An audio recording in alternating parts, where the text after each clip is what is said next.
Good morning. These are your BYU-Idaho Radio morning headlines for Thursday, July 10th, 2025. Thanks for listening. I'm Jill Clary. The 3 water wells in the town of Jackson are now all online and operating as intended.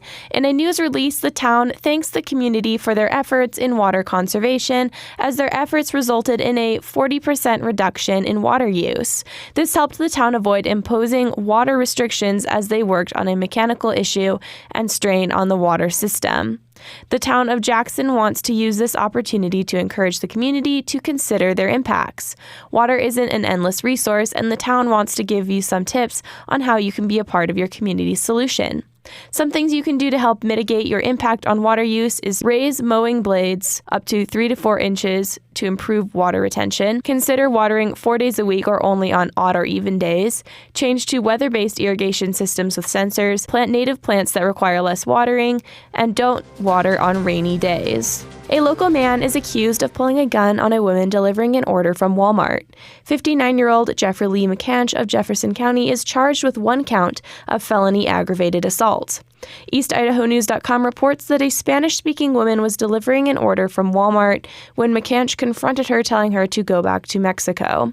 The Jefferson County Sheriff's Office says after the woman tried to show him the order on her phone, he went inside and came outside with a shotgun, allegedly pointing it at her.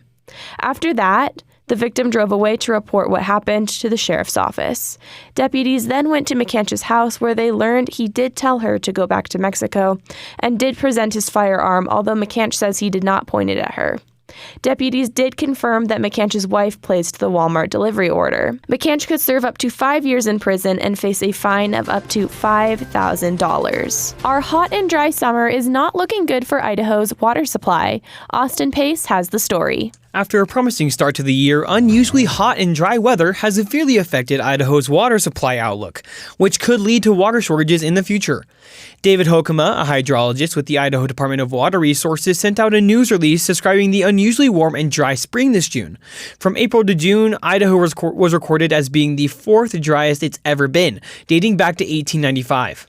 The spring rains are also important from an agricultural demand perspective because they moisten up the soil, really reduce the amount of diversions in the springtime. And we get about a quarter of our typical annual rain between April and June. So when that doesn't materialize, it means there's a lot more irrigation demand in the rivers and reservoirs. And then that we get a lot less snow pack converted into runoff to flow in and fill those reservoirs. And so we're not in some, massive disaster crisis.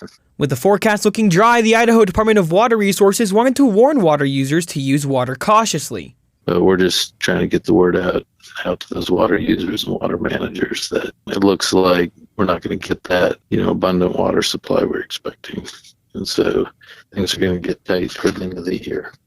Many regions fall between the 0 to 2nd percentile, meaning these conditions happen only once every 50 to 100 years. These conditions are prompting the use of a different water source, like rivers and reservoirs, which are draining faster than normal. While shortages may be on the horizon, Hokema says there is a way for Idaho to recover. It's not all doom and gloom. There's, we could end up with an adequate water supply at the end of the year if we had some unusual situations in the summer. Didn't end up being, as warm. If we had a cooler summer or we had some monsoonal activity, which is rare in Idaho but occurs. There are some things that we might conserve a bunch of water and then at the end of the year find we have extra, but that's always a bonus. But if the hot and dry weather continues on its current trajectory, southeastern Idaho could see real water shortages soon. These have been your BYU-Idaho Radio morning headlines for July 10th, 2025. Thanks for tuning in. More news, interviews, and great content are available on our podcast feed. Search for BYU-Idaho Radio on your favorite podcast app. We're on YouTube, Spotify, Apple Music, and more. You can also ask your smart speakers to play KBYI 94.3 FM. Have a great day. This is BYU-Idaho Radio, and I'm Jill Clary.